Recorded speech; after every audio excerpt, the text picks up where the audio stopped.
Tonight we are joined with Tim Larkin, author of When Violence is the Answer. And as a reminder, the views and opinions expressed in this podcast are those of the individual co-hosts and do not reflect the official policy or position of the Firearms Radio Network and or their employers.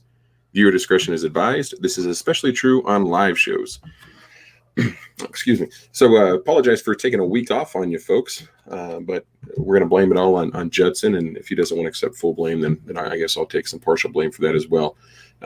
Be sure to get any questions that y'all have going in the YouTube chat if you're watching on YouTube, or over there on the After Action Project Facebook page if you're watching over there.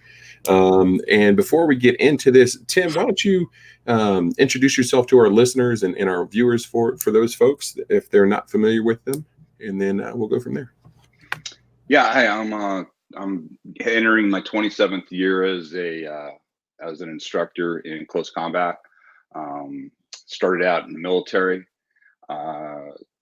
did just about everything as far as training hand-to-hand combat in the military, all the units that most people hear about and some that they don't. Around 9/11, I did a course in New York for a bunch of executives, and it was on the 8th and 9th, went home on the 10th, and then on the 11th, 9/11 happened, and the place that I was training was a couple blocks away from World Trade Center, and it was destroyed. 3 of my guys were in there. They all got out, but the stuff that I talked about during that time, I was showing them stuff like you can bring on an airliner, like box cutters and stuff. And that's when I started training more civilians after that. All of a sudden, it just opened up. People were much more accepting with the idea of what it takes to survive, violence at that point. And they were okay with doing some of the things that you have to do when you need to survive violence. And, very straightforward information about injuring the human body, all the stuff that I was very, easy to talk about in military and law enforcement arenas, actually really got an open reception from a lot of the civilian community, which I always thought the civilians probably weren't necessarily ready for this type of information, because it is uncomfortable information. When you're talking about imminent violence and you're talking about shutting down the human body, it's a lot different than, kicking somebody's ass at a bar, or a lot of the stuff that's avoidable that people get involved in all the time. So my specialty is dealing with violence, imminent criminal violence. The assumptions I make are the person, when you'll be facing multiple attackers, those attackers will be bigger, faster, and stronger, and they're going to be carrying weapons. And so those are where all the outliers are taken out. And that's the assumption that you make when you're training for that type of environment. So that's kind of my specialty. I know firsthand injury to the human body. It ended my SEAL career before it even started. I made it all the way through. I had 2 weeks left in training, and a BS diving accident. I blew my eardrums, went into vertigo, and had no control over my body under the water. It ended my ability to dive, but it started my whole career on this idea of injury to the human body. Injury being, people ask all the time, like, are you hurt or are you injured? And everybody knows the difference. Hurt is, you can basically mentally get through being hurt. When you're injured, though, you can't. And injury to the human body really is the Rosetta Stone when it comes to, taking care of yourself and others. And so that's really what we look at. We look at the vulnerabilities in the human body. I go to some really uncomfortable areas to get really good information. And that's kind of my specialty. My specialty is dealing, if it's military and law enforcement, then it's at the end of either the force continuum, or it's where, in the rules of engagement, operator's life is in danger, weapons free, and you're completely ready to, do whatever it takes to survive the situation. And that's what's interests me about that area, is that's where you have the least amount of information. I remember when I first started working with the law enforcement community after being, in the military, I remember being shocked that these guys would get to, whatever, level 4, level 5, everybody has a different level on where they're at the end of their force continuum. But what was interesting was they basically all had the same information, which was do whatever it takes, ... And then no information, oh yeah, go after his eyes. Oh, go do this, go do, and then there's no training that way. When you need the most specific information is when it's life or death. And when you're on the line, you need to know exactly what to do and exactly how to do it to somebody. especially if they, the assumptions that we're talking about, multiple attackers, bigger, faster, stronger, and weapons. It's absolutely critical that you don't compete with an individual, that you use the skill sets of destruction.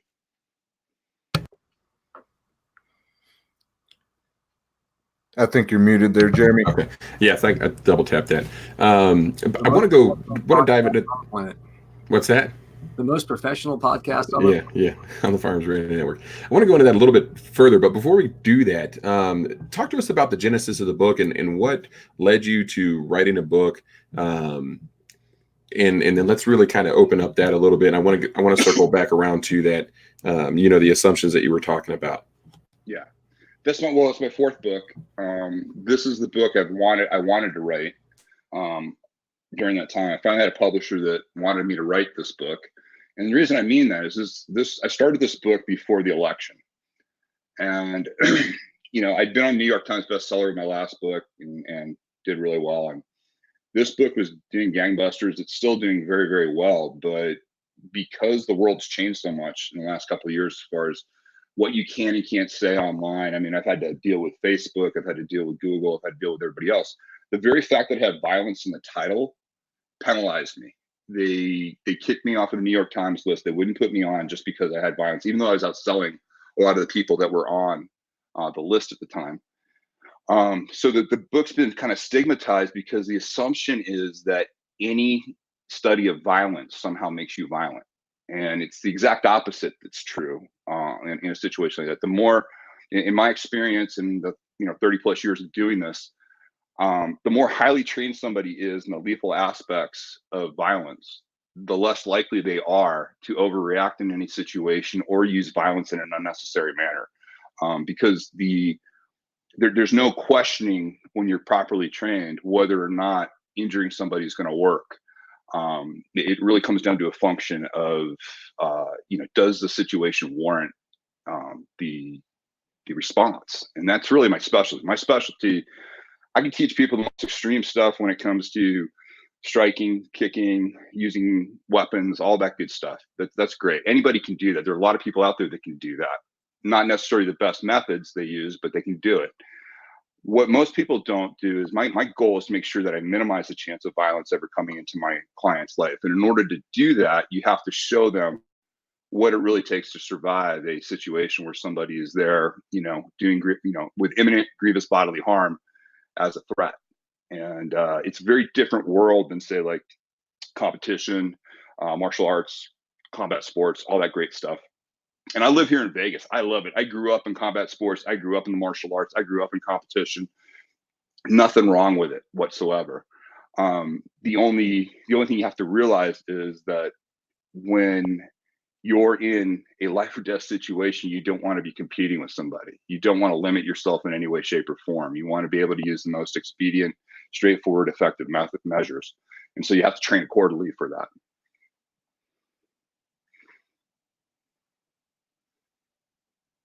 So in the book, you do a great job kind of putting the two types of violence and kind of comparing and contrasting them. And when the title of the book, When Violence is the Answer, I can see how some folks, the New York Times, but okay, maybe this isn't a book we want on the list if you look at the cover alone. But you talk about and you describe how a woman who's being attacked and the violence that's being used against her is a one type of violence, and then the appropriate response from her is absolutely a violent response, and how we really want to judge her use of violence based on the circumstances that she's in. Can you talk to us a little bit more about that and why that's important for people to really understand and grasp? Yeah, there's a glorification out there of, with action movies and with even with like the UFC and everything. There's a glorification of using violence at times, it's where it's almost like, comical. And the problem that we have is violence is very different than competing. Violence is very straightforward. There's nothing to be learned with violence. I mean, probably the best way to talk about it is, schoolyard, after school. I know when I grew up, they still allowed you to fight. Well, they didn't allow us to fight, but we still fought. But if you were going to be called out by the school bully at the end of the day, the school talked about it all day.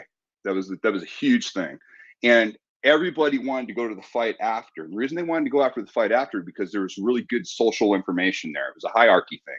Is the bully and his, minions, are they going to stay in power right now? Or is one of the kids, one of the lower strata kids, going to stand up to him and actually overturn the bully? And now there's going to be a whole new social structure. And so there was a lot of information that everybody wanted to do, and they get excited and they yell, fight, fight, fight. And then the fight starts. And everybody gets really excited to see what the outcome is. Now, if you took that same situation and the kid that was getting picked on by the bully and called out by the bully, he shows up and out of his backpack, he pulls out, an automatic weapon and starts hosing down the place, everybody would just run. And everybody knows right away, there's nothing to be learned here. Violence has one thing, it does one thing really well. It shuts down people. It shuts off communication. And that's the difference. We inherently recognize that. Where we're getting these weird issues is where people try to justify using violence because they don't like what's going on. They don't like the fact that somebody called them a name. They don't like the fact that somebody disrespected them in some way or said something offensive. And they try to shoehorn into that the ability to use violence. And it's really a very narrow window. The two areas that you're talking about in the book, I call it antisocial aggression, which is the majority of the stuff that gets everybody in trouble. This is where people want to respond with violence. Somebody calls you a name and you want to get in their face. You choose to respond with violence in a situation like that. Whereas the other end of the spectrum is asocial violence. And that's really what I want to prepare my clients for. And that is when you are devoid of choice. You're facing imminent grievous bodily harm. If you do not take action, then you are essentially participating in your own murder. And that's a very different set of standards there. And so it really comes down to choice. With most people, if you have choice in the situation, it's not time to use violence. The book title comes from kind of a tagline I've used for years. And my tagline that I've used for years goes, violence is rarely the answer. And everybody loves that part of the statement. And then I say ... But when it is, it's the only answer. And that's where there's not a lot of good information of what do you actually, if you actually have to use a tool of violence, how do you do that? How do you go about it? How do you look at it? How do you train for it? How do you, how do you make sure that something is effective versus something that's just, efficient? A lot of people do that. A lot of people, like in the martial arts and combat sport world, will teach you to be incredibly efficient in things that are absolutely ineffective when it comes to getting an injury on the street. And so you have to be very careful what your goals are when you're dealing with self-protection. You basically want to do the same work that you would do with your gun. You wouldn't use anything that I would teach you on another human being unless it was at the threshold where if you happen to have or could get to your firearm, you would feel justified in deploying your firearm and unloading it in that threat. That's the level that we deal with. And that's a very easy level for us to understand, when you would ever do that. And people get confused a lot. And one of the easier ways to go through the process is if I told you guys, okay, hey, I was just driving, I went to the supermarket and I was just going to park. And right as I went in, this jerk came in his Prius and he grabs my spot and he comes out. And I was so pissed off. I pulled over to the side. He got out of the car. I jacked him up against the car, threw him against there, and I just gouged his eye out. And you guys, think, what the hell is this guy talking about? Then you say another situation. I'm in a bar. This guy comes by and he knocks into me, spills a drink, and then tells my wife, that, she's fat. So I slam him up, grab him by the hair, throw him down the ground, gouge his eye out. Yeah, people just look at you like, are you freaking crazy? But then I get a third situation. I'm going to pick my daughter up at school. I heard the first shots. Everybody's down. I saw two people drop from being shot. I saw the shooter. There was a malfunction. He was dropping down to do a reload. I didn't know what to do. I charged him as fast as I could, knocked him to the ground. The first thing I saw was his eye, so I took his eye out. The third situation is the one where everybody perks up and says, okay, what did you do? How did you do that? They want to know specifics on exactly how did you get that result? How are you able to do that? How did you train for that? The first two incidences we dismiss because why? Inherently, we know those are criminal. But we make a huge mistake when we look at violence like that and we throw everything out. We think that, okay, that will get me in trouble, that will get me in criminal. Therefore, there's no good information to learn about that particular movement that guy did. He took a guy's eye out. Why would I ever learn that? You have to put everything in the right context for people so they understand, why you would ever teach something like that and when violence is appropriate. And it's really funny because what normally happens is I have a bunch of guys that come in oftentimes, and they're the ones that are really excited and they want to learn. Yeah, I really want to learn this, really want to learn this. And you go, fine, come here. And you show them 3 or 4 things of destroying the human body, quickly show them how to take somebody out. And all of a sudden they're, whoa, no, I don't want to do that. I don't want to do that. It's like, you don't have a choice on what you want to do. Once you put your hands on somebody and you go into this area, you have no idea what the outcome is going to be. So you have to have a clear, crystal clear understanding of when it would ever be appropriate to use the tool. And that's probably the biggest gift I can give anybody. And that's what I tried to do in the book, is really lay that argument out for people. So if all you did was read the book, you'd have a really good understanding of how to navigate your life as to what you do and what you don't have to respond to. One of the questions that people often ask is, well, how do I know when it's appropriate to respond with violence, and then how will I know what level of violence I should respond with? Can you expand on that a little bit more? Going through your book, I would absolutely agree with you. I think that is a big takeaway for the readers of that book. And without giving too much away, can you talk about that a little bit, and how, if somebody attacked me, how do I know what level of force is appropriate to respond with?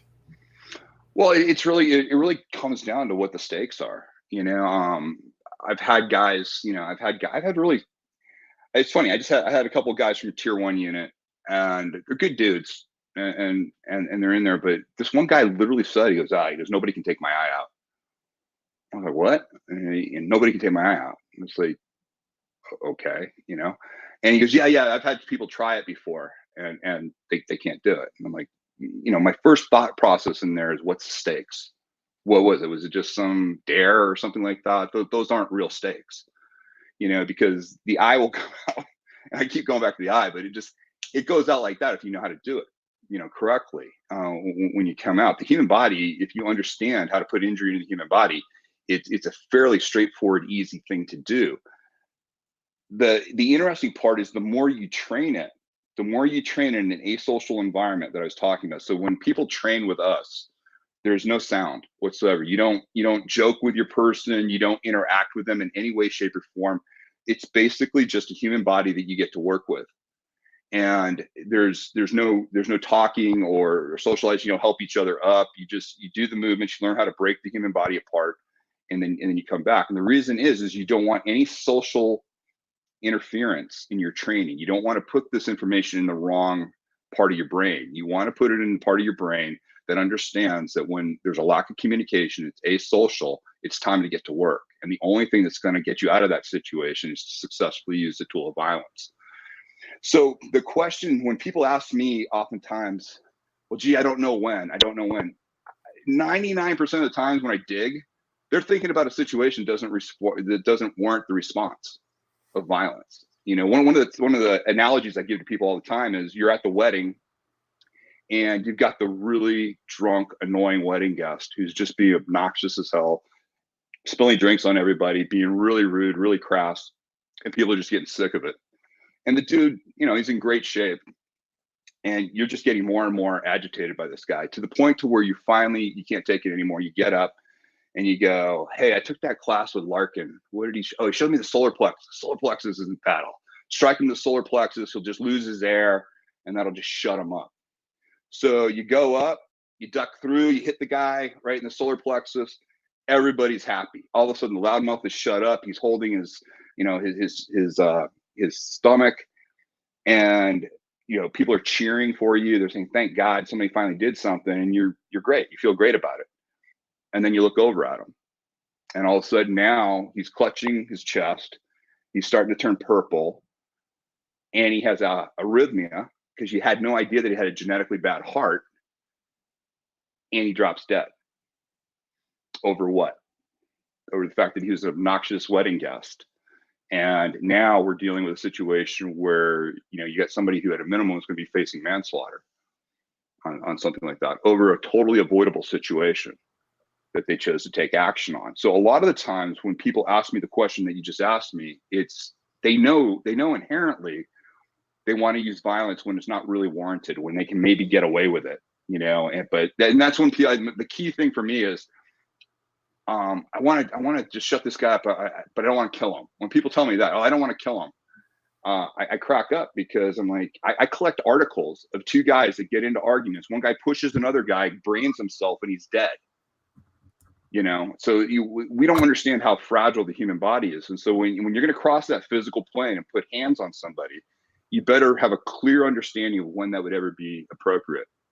And that's really what it comes down to. It's the choice. And the more you put yourself in an asocial training environment, the more it becomes second nature. That's the one thing that my clients that unfortunately have had to use the information have always come back to me and said, I recognized asocial. All of a sudden I recognize that, oh shit, there's no communication going. This guy's coming in, he's closing distance. And they inherently recognize it. And these are people from, I've trained, elite military operators, but I've also trained a lot of soccer moms and a lot of just regular civilians. And we all are inherently really good at this. That's the other thing that's really uncomfortable for people is it's not the fact that the material is beyond them. Once you start learning how to naturally hurt the human body, injure the human body, you realize you're already kind of pre-wired for it. We're the descendants of people who were extremely successful using the tool of violence. And, we're built as predators. Our eyes are in the front, we hunt in packs. We know how to use tools, and we're very adept at being able to figure out how to injure and put something down and make it non-functional. What you want to do as a citizen is you want to be able to harness that in that rare black swan event when you'd ever need that. And that's when if you train correctly, you'll be ready for that, and you won't get yourself in any trouble on the on the other side of things, the antisocial aggression side. People ask me all the time. They go, "Hey, does your training work really well in a bar fight?" I go, "Yeah, it works great. Works fantastic in a bar fight." But that's really a huge risk for anybody to take. If you want to use violence to control communication, that's a really, really dicey way to go through life, and a pretty good chance that you're either going to end up really injured or you're going to end up in jail. Yeah, I like it. So, Andy, I know that you have a couple of questions. I want to, Andy, if you don't mind, turning it back over to me when you get done with your question. And I have a couple of questions for Tim also that are kind of intriguing in my little scroll brain that's going on. So, Andy, what do you got? Sure. I have a whole note list of stuff that I've just been writing down as I've been talking to him. So first of all, we're talking about your book. And for me, as a quick review, I've listened to your book on Audible 3 times. I was joking with Jeremy because I had it on like 1.55 speed, which is pretty fast today, just so I could try to get through the whole book again so I could remember everything. And for me, I think, and this is a question Jeremy's going to ask you later, but it's for me, I'm going to answer it for myself. Who's this book for? And for me, it's for absolutely everybody, especially those that are instructors and somebody who wants to teach violence is the answer, aka, instructors, anybody in self-defense. I think this is a very, very valuable book. I'd like to add the other people because very often Jeremy and I are in like local Facebook groups, metro crime groups and stuff. And tons of times we're seeing people, well, I would have shot this guy for breaking into my car, or, I would have kicked his butt because he did this. And Jeremy and I are often always on there like, hey guys, you got to really think about what you're doing. And secretly through this book that you have, you dispel tons of myths. You talk about ego. You talk about how you cannot allow ego to get the best of you, because when we're talking about violence, this is no longer a high school fight after school. This is something for your life. And so I find that really important. So one of the questions that I have for you, because it intrigues me for females, because I have a lot of females in my family. I'm one of just a couple males in the family left. How do you feel about females in training and how they can get proper training, that they're not getting this false sense of security where they go into this certain class, and I'm not going to name them, where they go in with a bunch of other women and fight against men that are in padded suits, and they think that this is the the way that's going to save their life. How do you treat that? How do you teach them to make sure that they get the proper training that's actually going to be beneficial for them? You know, it's been a pet peeve of mine from day one because after I blew my ears in the military, I stayed in the special operations community, and I was a special warfare intelligence officer, and I worked with everybody. It's when we turned purple, and I got to work with everybody in a lot of the agencies, and I worked with a couple of units that had female operators, and you quickly see how great female operators are. You know, well-trained female operator, and not because they can compete with the men per se. That's not the idea. They have skill sets that we can't do. Like they can get into places that you and I could never get into. You know, they can use their social skills to get in. They're really, really good operators. The thing you have to understand is that you don't ever want to teach a woman to compete. You want to teach destruction, you know, skill sets of destruction, because destruction works on everybody. It doesn't care if you're XX or XY chromosome. It doesn't matter. You know, the thumb going into the eye, the fist going into the throat. You know, it doesn't matter if it's a male or female. If it's correctly done, it'll get a huge result. So women, I've found to be extremely good if you train them correctly. And what I mean by that is you train them exactly the way you train men. I don't train them any differently than I train men. The only difference is women, when they train with us, they never train against another woman. They only train against male body types. So I did a class a while back for a female entrepreneur group, and they were great. And I wanted them to have, you know, trainers. I wanted them to train with men. They kind of didn't want to bring like their spouses and boyfriends, and I don't encourage that either, because that's not always good. But what I did was I went to local metro here and then the fire department, and I got a bunch of guys from the fire department and metro. I go, listen, you get a free class. All you got to do is you got to train with the women. So the women loved it. It was great. They felt safe because the guys were all, you know, obviously police officers or firemen. And that's debatable. I'm married to a cop, so that's debatable whether or not they should have felt safe. But but they had a great time. But what was great about it was these women got to train against all these unfamiliar male body types, and they got to see that, you know, my biggest thing with women is, and it's the biggest secret that's out there, is alpha predators are different than us. You know, I'm 6'1". I'm 240. I've stayed in pretty good shape. I'm in my 50s now. Still have that presence, still have that look. I laugh when people sit there and tell me, "Oh, you're a big guy, or you're this." I go, "Yeah. It works on everybody I don't care about." You know, I mean, if you're intimidated by somebody's physical presence, then that you're not my threat. You're not the person I'm worried about, because the people that I train people for, they look at everything. They don't see differences. They see similarities in every human body.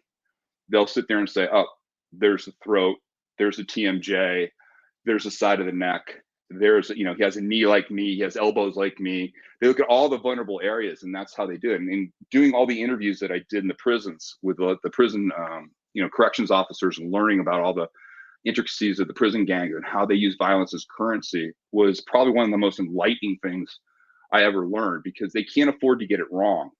And the way they look at violence is very straightforward. It's not to glorify them in any way, shape, or form, or say they're great organizations, but it's this petri dish that they live in of asocial violence. And how do people operate in that area? How do they use a tool of violence? And these guys are very methodical, and, you know, at the highest levels, and how they use violence. And you can learn a heck of a lot from that. And women are really beneficiaries of that, because when they're given that ability to bypass competing with bigger, faster, and stronger, and just go straight to injury, they understand, I don't want to give this guy a chance to show me what he can do, because I can't compete with the bigger, faster, stronger part, but I can get right into that throat right now, because he's stupid enough.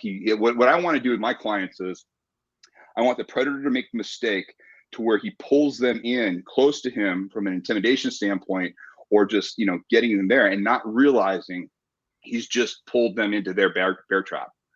And I want them to then spring on it, and they know exactly what to do. They only need that one area of the human body to start the process. And women are extremely good when it comes to that. We've got 2 female instructors right now, and I've trained probably in excess of about 4,000 women in the last 5 years or so, and just amazing. I mean, I have nothing but good things to say. And it's not about see, everybody looks at it like, if we put her in the ring, say we put this small girl in the ring, like I talk about a girl in my book. She was like 120 pounds. She was a 240-pound rapist got on top of her in her dorm room. If we took those two and we put them in our octagon and we said, go, we know how that would have turned out. But she had enough knowledge of injury, how to put injury in the human body, that when this guy pulled himself close to her, she knew how to exploit that, and she knew how to save her own life. And that's what we're talking about. We're talking about giving people skill sets that's available to the whole human race. If you can think and move, you can learn injury to the human body. And it's your best chance to survive a violent situation if you know how to use injury. Yeah. So Tim, that's a great thing. And I just have one more comment about that stuff, and then I'll turn it over to Judson. And that's the key to me about this book is something else. And you just briefly touched on it, but something else you mentioned, it's not about being a woman or a man or being extremely big and muscular or really small. If you have this basic knowledge of everybody has the same weak points and you learn how to use those weak points to your advantage, that's how you develop that mindset to be able to save your life when you need to most. And that's what I got out of that book a lot. So I think that was amazing. I could sit here and do this whole podcast by myself just because your book, but I got to turn it over to Judson because, unfortunately I have to share sometimes. Yeah, well, sometimes we share more than we should, right?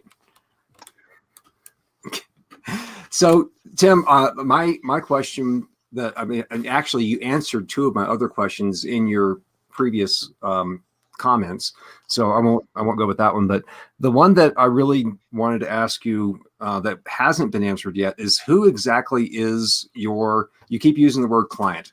And I love that word because I don't have customers, I don't have students, I have clients, I have associates, I have, people that want to learn that come to my classes. So who exactly, if you can paint a picture, paint the person that needs to come to your class and paint the person that wants to come to your class. That it's funny. I've been across all demographics. I don't have a customer avatar that is really useful to me. And what do I mean by that? I'll give two examples. One, I've got a former CEO of a Fortune 100 company who was flying in from Italy, just train with us on a regular basis. And one of his best friends in the training environment was a truck driver.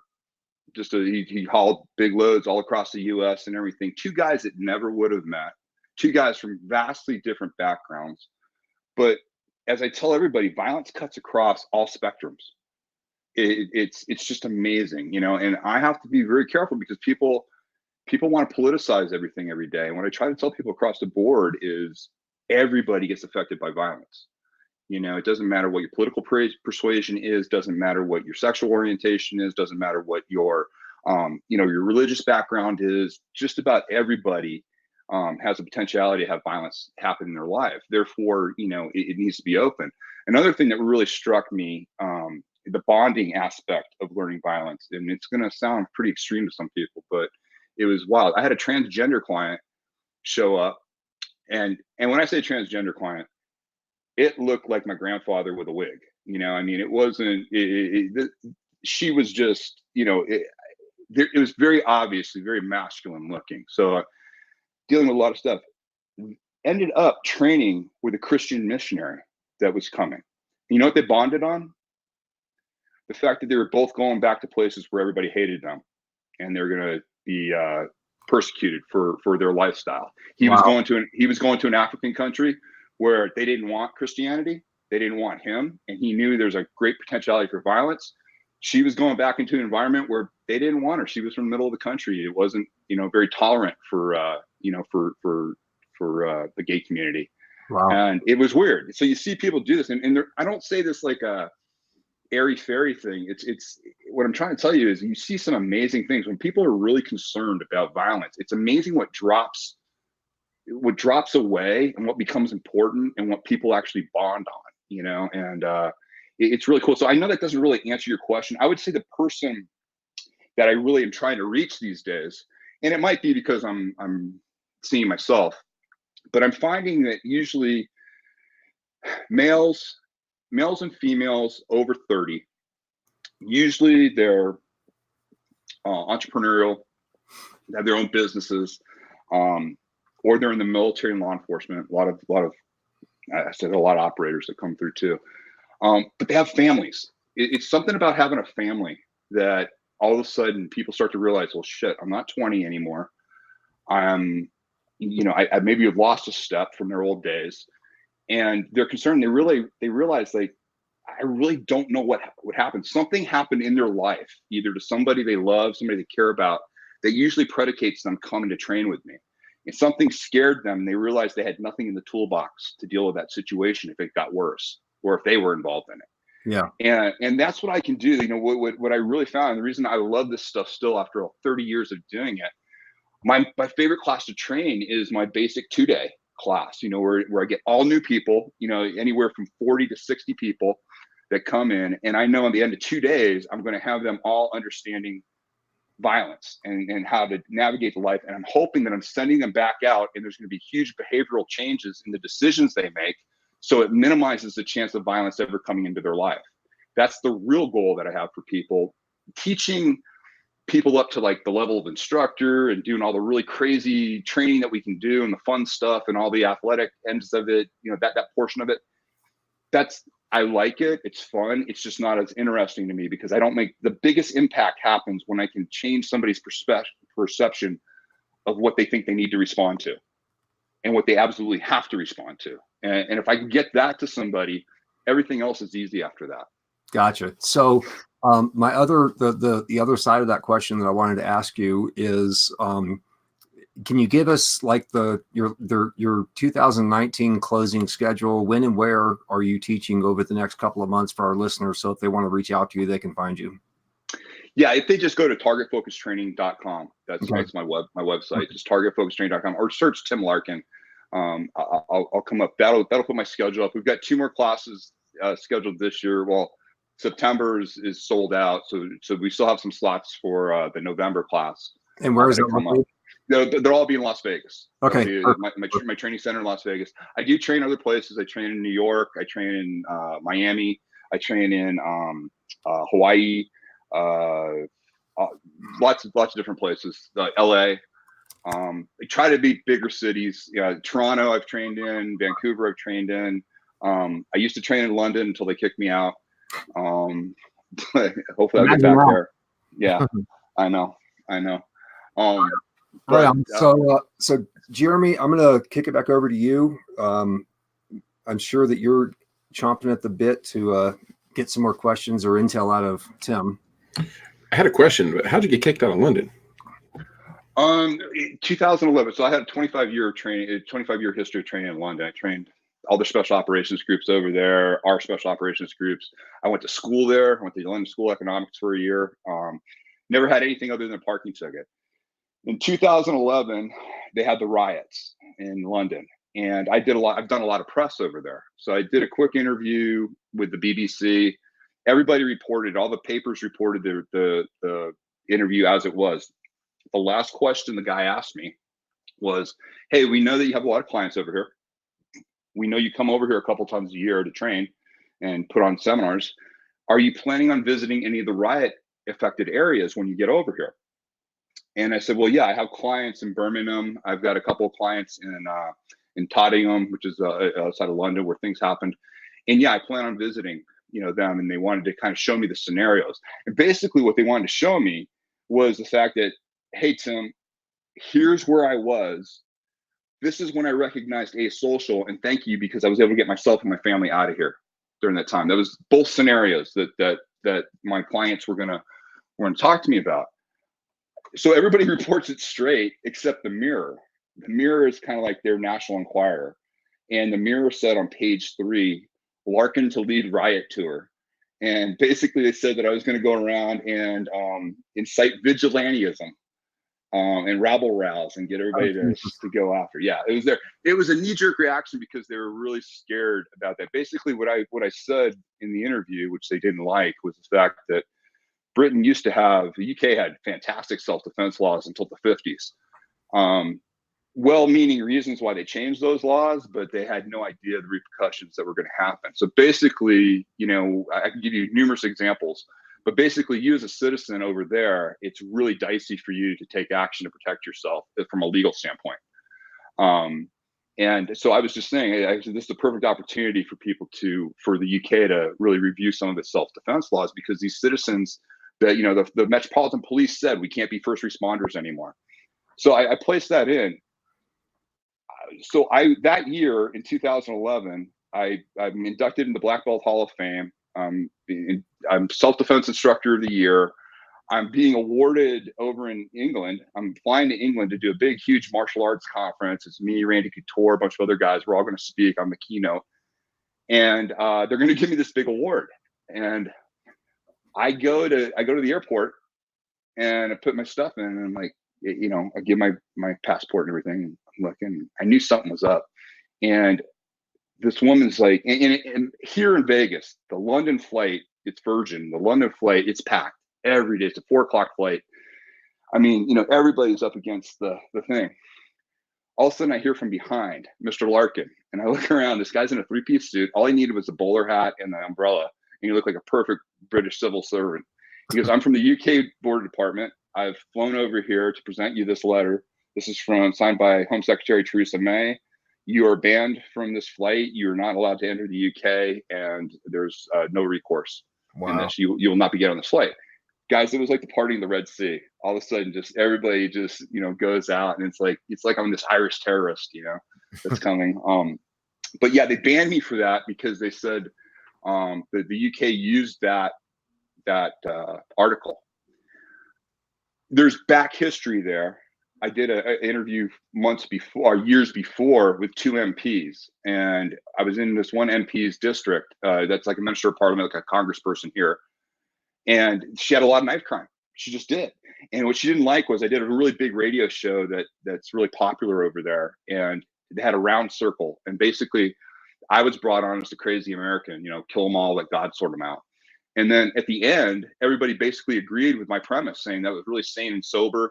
Everybody except the MP, because it was her district. So I go into the next room after the interview, and I go into the green room, and she's sitting there with another woman who was an MP also. I didn't know, and I introduced myself and just said thank you very much and went out.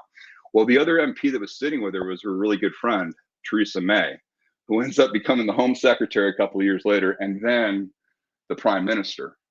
And so that's why it's taken so long for me to because as long as Theresa May was in power, it's not like here in the US, you're very limited in how you can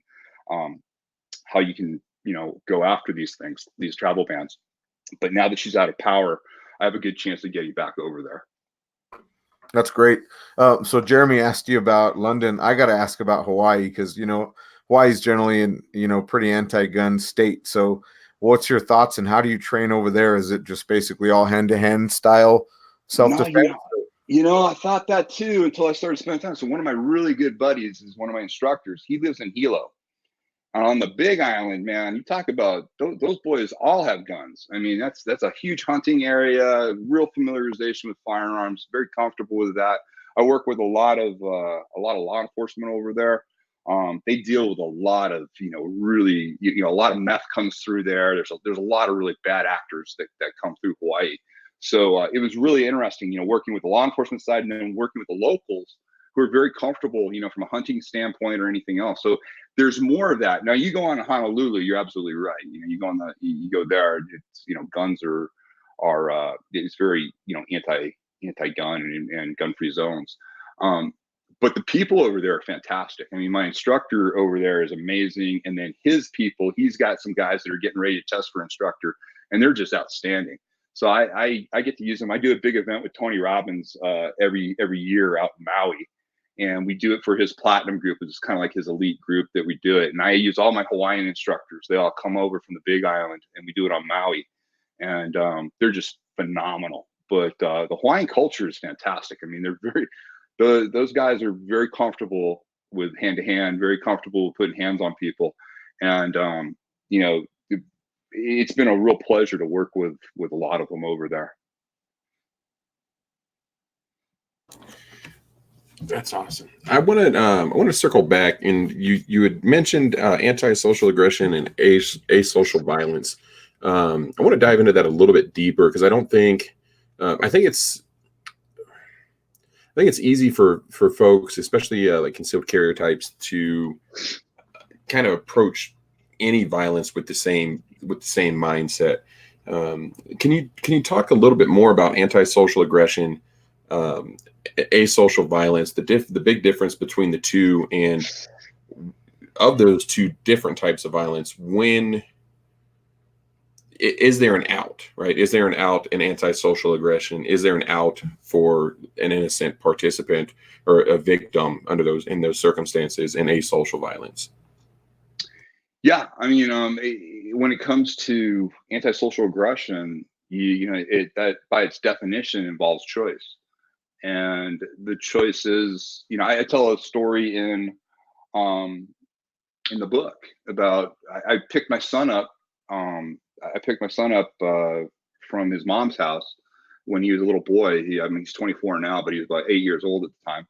And I was taking him down to go hang out with my brother in San Diego while I taught that day. And then we were all going out that night. And so I picked him up and I threw a magazine on his lap when he got in the car, and he's holding the magazine. And we drive out. Nobody's on the road, nothing. I go to drive out, I turn, take a left turn on. This guy comes flying down the hill, swerves, just misses me, and flips me the bird on the way down. So I let it go. I drive down. Sure enough, the stoplight. I pull up right next to him because there's really no option there, and he just starts going off on me. He goes, "Oh, look at you! You got that tattoo. You think that makes you tough?" And he's just baiting me, nonstop. And my son's like, "Wait!" And you see, it's my 8-year-old son right there because he's saying it through the passenger side, So you can see I have a kid. So I'm just like, "Hey, sorry, I didn't mean to cut you off. Didn't, wasn't paying attention. Hope you have a great day." I'm using all my de-escalation. And I could tell the guy just had he was looking for a reason, and I just didn't want to be the reason. So he drives off, and my son's like, "Dad, you could have kicked that guy's ass. You could have got out and done this, done this, done this."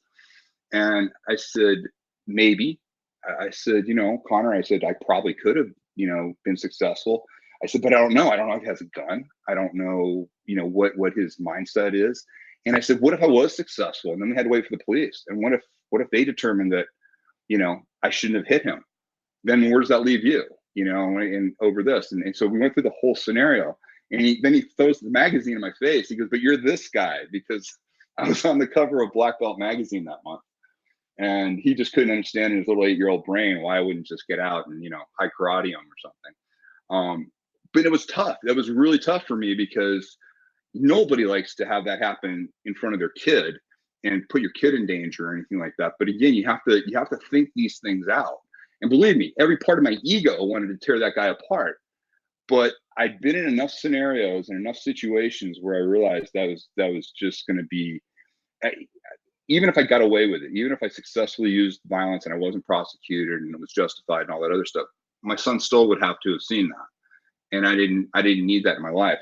What I try to tell people about these situations they get so amped up about, and their ego gets so bruised, or they think they have to respond or do the stuff, I always ask them to apply the 3-day test. And the 3-day test that I talk about is whatever event you're talking about, 3 days from now, if you find yourself sitting in a jail cell or 6 feet under, would you tell yourself at that point, "Yep, there was nothing else I could have done. I would have done exactly the same thing again"? Very, very, very few things meet that threshold. And it's a really easy way to navigate your life that way. And it just requires a lot of self-discipline and restraint. And it requires a lot of prior thought. Like your people, I'm sure you guys have thought about, you guys have seen a lot of people get their concealed carry and then they think, "Oh, I'm done. Good, great. I don't have to do anything." They don't really train. They don't continue to train. They don't even know how long it really takes them to deploy their weapon from whatever type of concealment they have. I have this great clip that I show of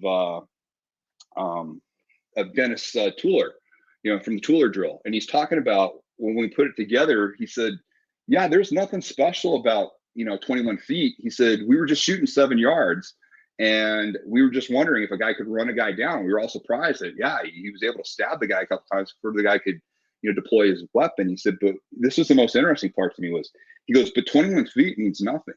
He said, depending on the way you carry your deep concealment, he goes, we found upwards of 65, 75 feet people could have before you could deploy your weapon. So he said, you really have to understand, how to use the tool. And that's my big thing. Any type of training you have whatsoever, if you don't master the basics and you don't understand certain things, those tools can actually be, detrimental to you. You could be spending time trying to dig out your tool when the person's right here, and you could affect an injury on them and then deploy your tool if you needed it after.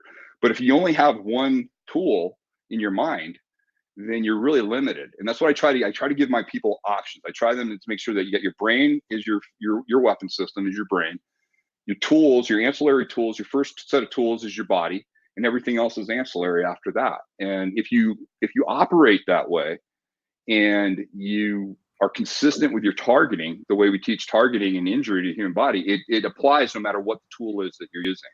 So it's just a really easy way to kind of look at it and make a real holistic view of it.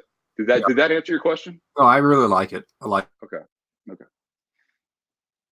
Yeah, that part of the book too. When we instruct, I tell a lot of stories, and that's one thing I loved about your book the most. Is a lot of stories that you can either relate to, or it really opens your eyes as far as self-defense. And another one you just hit on that just brought me back to your book was the police officer story. And of course, we don't want to tell all the stories here because then no one will read the book, right? But you talk about this police officer, and there was kind of a theft involved, and he sees a guy coming. He sees it happening. He has good as situational awareness, etc. He tells him to stop. The guy pulls a knife. He grabs the arm, gets the knife out of the fight, and then the guy reaches in and gets a revolver and shoots him. And then the story goes from there. So that was an eye opener for me to kind of think about that and say, man, you think about, oh, you're going to watch for this hand, and you see a knife, and then you're going to go fight for that knife, and then next you're getting stabbed or shot by another hand. That was kind of intriguing to me, and it really taught me something to take a step further than just the simple look for the hand kind of thing. Look for more than just that. And going back to Jeremy, and I'll turn it over to him again, is the antisocial ego people are who we commonly see each and every day. We had a story here in New Mexico, two guys fighting over a lane on the freeway, and one guy shot at the truck and killed a 2-year-old little girl in the back seat. And I love the thought that you said this 3-day test. That's something that I haven't heard, and I'm gonna steal that, and I'm gonna keep that for myself. And thinking, in 3 days, if you're sitting in jail, was it worth it? And I think that's a good point to make somebody really think about your ego. And somebody cutting you off on the freeway in 3 days, is it worth it? Man, heck, in 5 minutes they've probably already forgot at the point where they've already flipped somebody off. So I really like that. Andy, that is absolutely huge in our world. I mean, that what you're talking about there is unbelievably important, and that is just a testament to what Tim is trying to teach people. Is what happens next? What's the next step? What's going to happen after this? What's going to happen in 2-3 days? That's why I always apply the 72-hour rule to any mass shooting. I'm not going to look at anything or respond to anything for 72 hours because nobody knows shit at that point. Right. So, Jeremy, back to you. I want to kind of selfishly have a question, or more of a statement. I kind of want to get your opinion on it. We often see, a vast majority of times, anytime there's a mass shooting, people are looking for the why, right? Or who was he? Was he a white right-wing extremist? Was he a left-wing extremist? Was it religious, this, that, or the other? And one of the things that I typically comment on is it really doesn't matter what his or her reason was. What matters is what's the goal, and how are they going to accomplish that goal? And for oftentimes it's they want to inflict as much trauma and terror as possible. So if we look at that'll do us much more good than looking for reasons and trying to identify folks, because there's going to be somebody on either side of the political spectrum that wants to do these types of things. So what are some of your thoughts on that, and what would you suggest folks do when they're going their day-to-day lives and they have this anxiety or this fear or a reasonable concern now, right? Because I mean these shootings seem to be more prevalent. when they're looking at like a an asocial violence type encounter, what can somebody do to prepare themselves for that mentally and physically with the tools and training?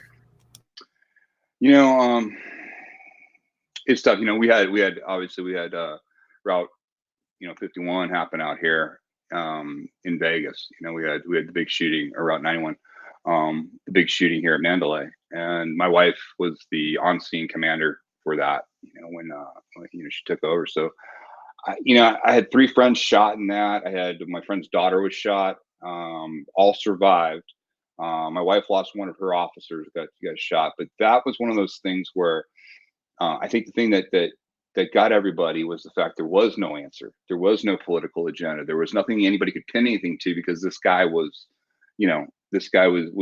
off the grid, basically. He was an older guy. He didn't have any social media accounts, and there's just a bunch of stuff. Why I thought that was so interesting was because people are always grasping for stuff. And this is where I think we get it wrong as a society.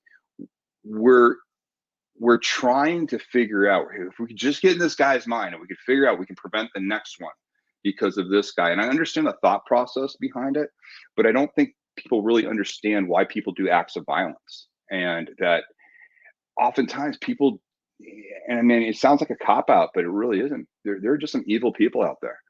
There are plenty of people that have been exposed to all the same stresses that the shooter's been exposed to, all the same challenges, but this person went and took a left turn and decided to use violence, and do a mass shooting. They're a rare individual, and I think the problem is we do stuff like, we try to bring politics into it. We try to bring things in, and violence has nothing to do with that. Violence is violence. It's very direct. And once you cross that physical plane of violence, the answer should be by all of society is no, that's wrong. And we're not going to condone it, and we're not going to glorify it, and we're not going to coddle it either. And there's some really hard choices that have to be made. I think, I tell people all the time, and this is a really hard thing for people to understand, but if you want to start protecting your brain from stuff like this, whenever you see an act of violence, you have to do something that's a little uncomfortable for us as humans. And that is, we want to look at violence from the successful use of the tool. What can we learn at that point? Meaning, who was successful in this violent encounter that I just saw? Who was successful? Why were they successful? It's not condoning the act, but what you're doing is you're learning there is nothing for you from a self-protection aspect. There is no good information to be had from the victim's side of the story. You want to see who the successful people were using the tool of violence. And then you want to ask yourself, if you want to ask yourself the alpha predator question after that, it's how could you have done it better? And where do I get this from? They did a study a while back with a bunch of prisoners from prison gangs, really violent guys. They showed them a bunch of different scenarios. None of these guys, all violent scenarios, none of them saw themselves from the victim standpoint. They never said, well, I would have been able to block it and do this. They all saw themselves from the successful use side of the equation. And on top of that, the real alphas said, yeah, but I would have even done this. I would have done it this way. They would have improved upon it. Now, why were they doing that? Okay, you can say they're criminal. Yes, but they're also living in an environment where they can't afford to think of anything other than success. And the tool of violence is their currency. And so they have to protect their minds and how they look at it. They can't give themselves any sort of thought process that would put them 2 steps behind the aggressor. They want to be, one-on-one with the aggressor. And the way to do that is to protect your mind and how you look at the tool and how you use the tool of violence. That is far more useful to us as a society than trying to figure out, these warped individuals that have, there's all sorts of things we can look at. We can look at the opioid crisis. We can look at all sorts of, mental health issues. We can do all of that, and all that's very valid, but that's not going to necessarily do anything other than make us feel like we're doing something by learning that this guy had a bad childhood or he was screwed up or something. And so we can say, oh, okay, yeah, this is a one-off. We're not going to have to worry about this anymore. And that's not the case. You know, if somebody has the will to do violence, they do it. They'll use a truck. There's a famous story I show in China where a guy stabbed 53 people, you know, with a knife. Just ran out into a crowd and just started stabbing people and killing them. You know, people do crazy things when they want to, and the problem is we try to outlaw tools. That's what got me in trouble in the UK. Literally, if you went to go buy butter knives in the UK, they have a warning label on them, basically saying, you know, don't misuse this cutlery. And it's crazy. You know, you and I we'd sit there and laugh at it, but that's essentially what we're trying to do. Is we have to understand that there are just some people out there that are off. They're going to do things that are incredibly violent, and we need to minimize the chance. We've got to make sure that we really educate ourselves on how to deal with situations like that. You know, I do a big thing on active shooter, and you know, I take people through an active shooter scenario, basically to teach them, you know, the ideas behind it. Most people, when they do active shooter training that I've seen, all they do is they scare the crap out of people. You know, they don't really teach of what makes it more efficient for the shooter, where are your opportunities, how do you train in a calm environment. And I draw that back to my military training. Anytime I was training weapons, explosives, or anything, I had the calmest instructors. These guys who, like, if you're looking like SEAL training, the same guys that in phase 1 of the training were absolute psychotics and just, you know, just dogging us and doing everything. When they became our weapons instructors in the next phase, because back then second phase was weapons, these same psychos that were, you know, crazy were cool, calm, and directed. Anytime anything was lethal, they wanted to make sure you got it installed the right way. And that's what I try to do with all my clients is I try to install really calm, deliberate information that's going to be there for them when they need it the most. And that's the most important thing for people to understand. Trying to figure out the bad guy, it puts you way behind the power curve. You know, if we try to figure out, okay, what's his mental state? What's this? What's that? I get it. I get why people want to do that.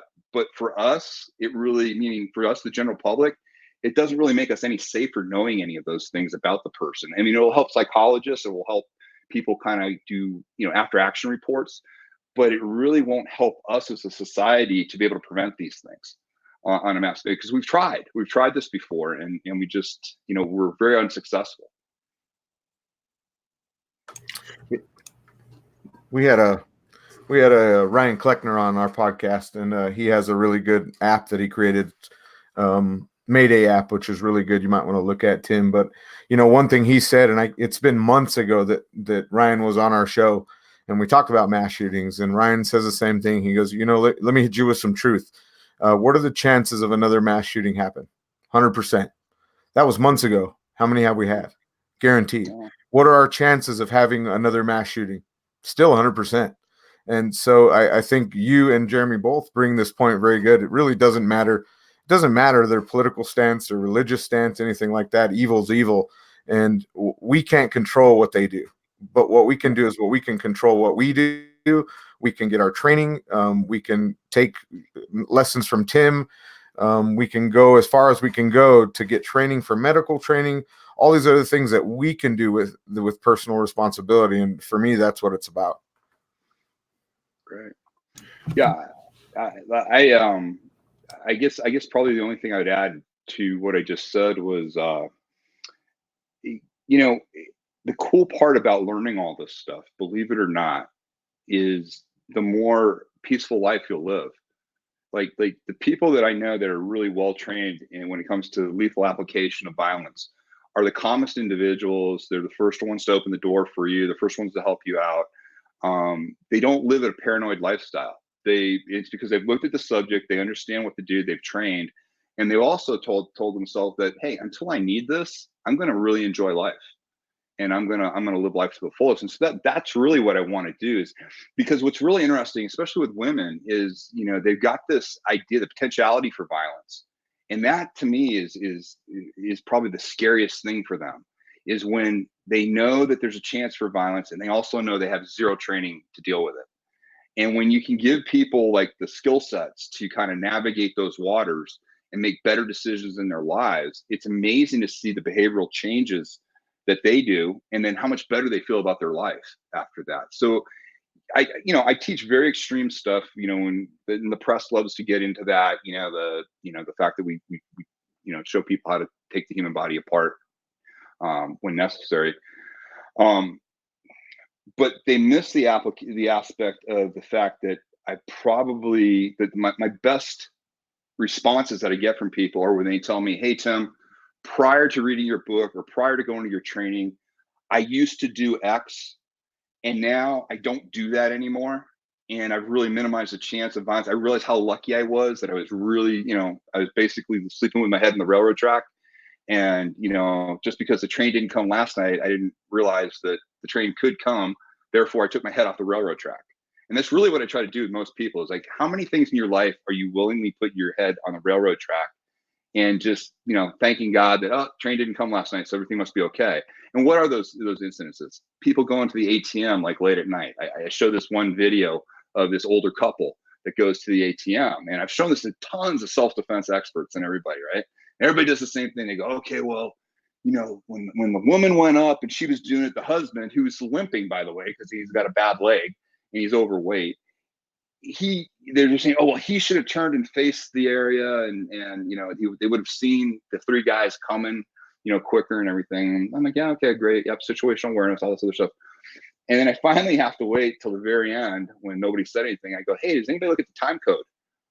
And they look at time code. Well, time code says 22:30. And it's like, yeah, 10:30 at night. How many times do you think they've got away going here at 10:30 at night? They look pretty damn comfortable. This is not their first time going to this ATM at that night. But, what was so important, they couldn't get up 15 minutes earlier the next day when, your chances of getting attacked at an ATM during the day are, statistically far, far lower than anything after 8:30 at night. And it's those kind of things that I want people to make better decisions on. I want them to realize this is what it takes. If you ignore all this stuff, then the only tool that's going to get you out of it is violence. And this is what you have to do to somebody to survive this. And normally, when people go through that type of an experience, they start asking themselves, they start saying, okay, what am I doing? Okay, I'm not going to take that route anymore. I'm not going to drive through here anymore. I'm not going to, I'm not going to go to that bar anymore. It's amazing. I mean, I get incredible feedback that way. I mean, it's interesting when I get to hear people when they unfortunately have to use the physical portion of the training and do that. And that's interesting.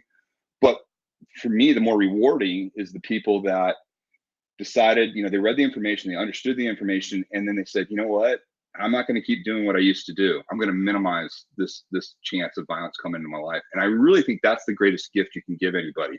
I've got twin daughters that are 6 years old, and I look at them. I've got two boys, and now I've got my two girls. And I look at my girls, and that's the gift I want to give them. I don't want them to be paranoid. I don't want them to feel like they have to be, crazy, training all the time. They'll be very well trained, but I want them to be able to live life. And I want to give them the skill sets to make, good decisions. And that's really the best thing I can do for any client, including my own family. And that's really what I think most of your clients would get if they read the book or checked out some of the materials. It would probably help them, in their decisions, their daily decisions on violence or the potentiality for violence. I love it. I tell people, hey, if you're not willing to die for something, don't put yourself in a position that you might have to kill for it. But I think the one of the things that's lacking from that is what else are you doing in your day-to-day lives where you're putting yourself at an increased risk for being attacked. And if you don't have to do it, don't do it. Stop doing it. Before we let you go, Andy he has an event coming up in September, and he wants to know if he can get a verbal commitment from you. Are you going to storm Area 51? Is that something on your calendar? I am not going to storm Area 51.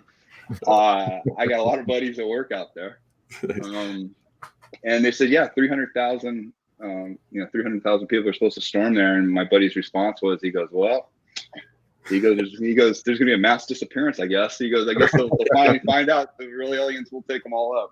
Right. No, but they're joking. But yeah, they're actually, quite honestly, people are worried about that. Yeah.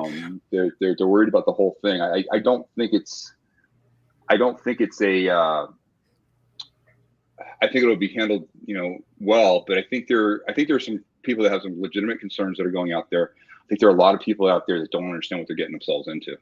Yeah. And they could do some real stupid things out there, which I would strongly suggest you don't do. I'll tell you one story that I have. So when I was in the Navy, I was hanging out at Fallon, and the guys were doing some bombing runs and stuff, and we had this arrogant group of Navy fighters that came in, and they were practicing bombing, and a 14 pilot, he decided that he was just going to go off and take a look. So he decided to fly into into Area 51 space that he damn well knew he wasn't supposed to be in, but he figured he was going to do it and just teach the Air Force, what to do, right?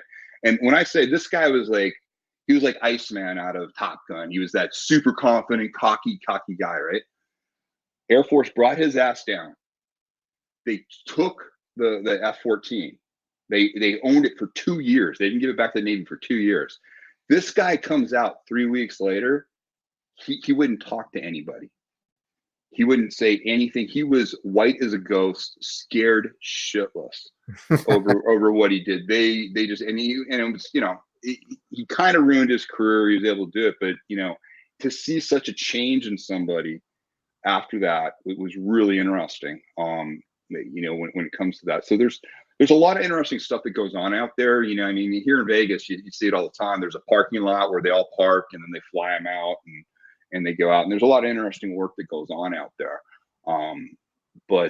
Yeah, it'll be interesting to see that many people show up, and it's not like a music event or anything, Well, they said they're planning the music. Now there's a music fest or whatever that they're kind of planning for that same weekend. And I don't think very many people are going to show up, right? I think it's a social media prank. I think you'll have a few folks try to get it. But. Yeah, I just hope some of the knuckleheads really don't understand. I hope they understand how serious it is. They try to breach any of those defenses, and it's not. I would not recommend it at all. I saw something on the news, even just going beyond the stupidity of trying to storm 51. A lot of these communities are pretty concerned about it because, back when anytime they've had anybody out there, they had the whole ranch debacle. People went out there. There was no gas. There was no food. There was no water. There was no means of living. So even if just take the Area 51 out of it completely and just go out there to the desert in the middle of nowhere with limited resources, you've already put yourself at huge risk. And, maybe Iceman there that got flew into Area 51, maybe they actually showed him what he wanted to see, and maybe he regrets it. Yeah, he was a change. I mean, they threw everything at that guy, man. I mean, he was locked down to where he wouldn't even admit that he did it, to that point. It was pretty funny. The Navy was totally pissed off. They lost their F-14 too. And, I got to give it to the Air Force, man. I would have done the same exact thing, to a smart ass that did that. But, yeah, that's a perfect example. I mean, I know we're joking a little bit, but that's a perfect example. Like, I had a client call me up, and he was all charged up. He was going to go to a huge rally in Washington, D.C. And this guy's 71 years old. His wife's like 70. I think she's 70 or 72. They're older couple. They're in good shape. But he's like, yeah, we're going to go, and we're going to get into this whole thing. And they're going to be anti-Antifa or whatever. And, he goes, what do you think? And I said, hey, you read my books. You've trained with me. You know what I think. And he goes, yeah, I probably shouldn't go, should I? I go, I'm not saying you shouldn't go. I'm just saying, the potentiality is once you put yourself in there, you may not have control over the events. And I said, as long as you and your wife are okay with that, I said, that's going to be a huge event. A lot of people, it's a lot of emotion, and people are not going to be thinking clearly. And is it that important to you? Is it that important that you're there protesting, along with her? I understand if it is, but just understand it's my job to tell you about the physical risk you're taking with your life over this situation. If you feel that's warranted, then that's up to you. And, it's just, it's rare. It's rare when any of this stuff, like, I can't believe how polarized the country is currently. And that we're letting something as stupid as politics, just do this to us right now, because I'm seeing it from the violent side. I see it from, I mean, some of the attacks on people on all sides of the aisle. It's just crazy what I'm seeing. And so I have to deal with it there. But I look at everything the same. I look at active violence the same way I look at every act of violence. Very, it's very much mechanical, and what works, what doesn't work. and it's easy to navigate that way. For me, what's hard for people is when they get swept up in the emotion of something, they get swept up in a cause, and they get into groupthink. And groupthink is really, really dangerous. I think Dave Grossman said it best. I think he said, I was interviewing him one time, and I think he said something along the lines of, individuals love, groups hate. And that's part of the challenge, I think, that you see in situations like that you get involved. Not that you're not thinking, but you can get into a groupthink type of situation where you can, you can get yourself swept up in the situation. I think of that place over in Bosnia Herzegovina, the town where the Muslims and the Christians were fine with each other. They literally were intermarried. They would do the whole thing. And then that one day, everybody just got together. And then a guy who's always been your neighbor, all of a sudden you're throwing him over the bridge. I mean, the groupthink happens that fast. And that's the danger when you go to rallies or you go to anything like that, is you might find yourself all of a sudden swept up in a situation. And then by the time you want to get out, you may not have the choice to get out at that point.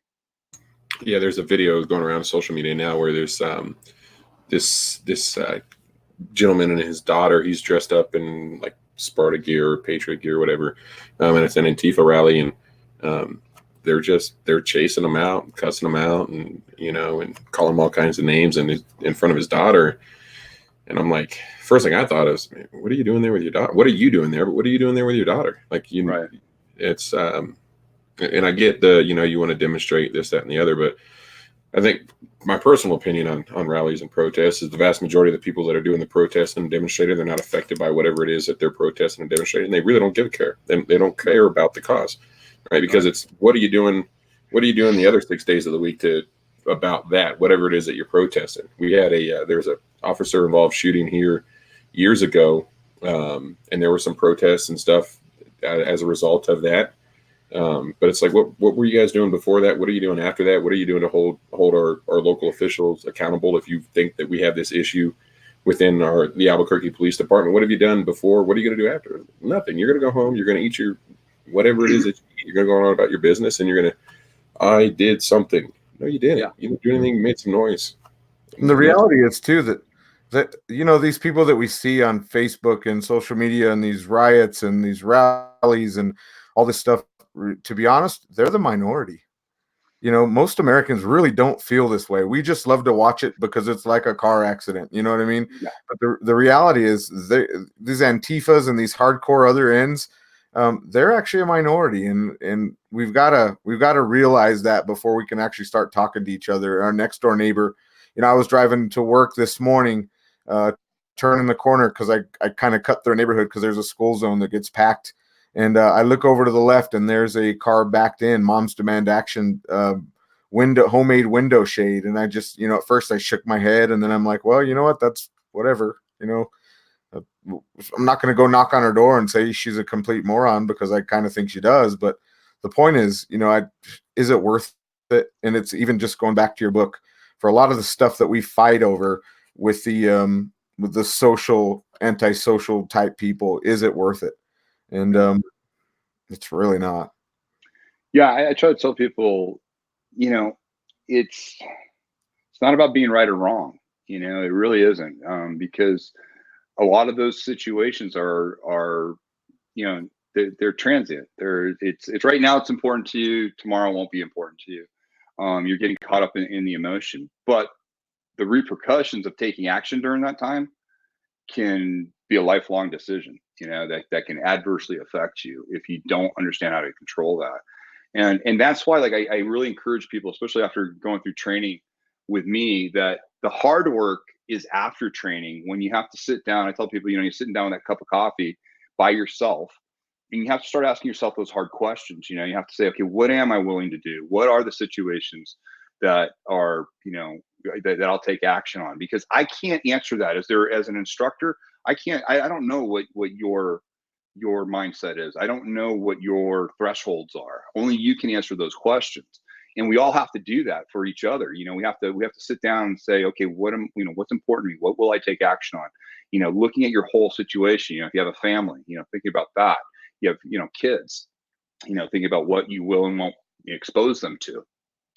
It's all ties into this.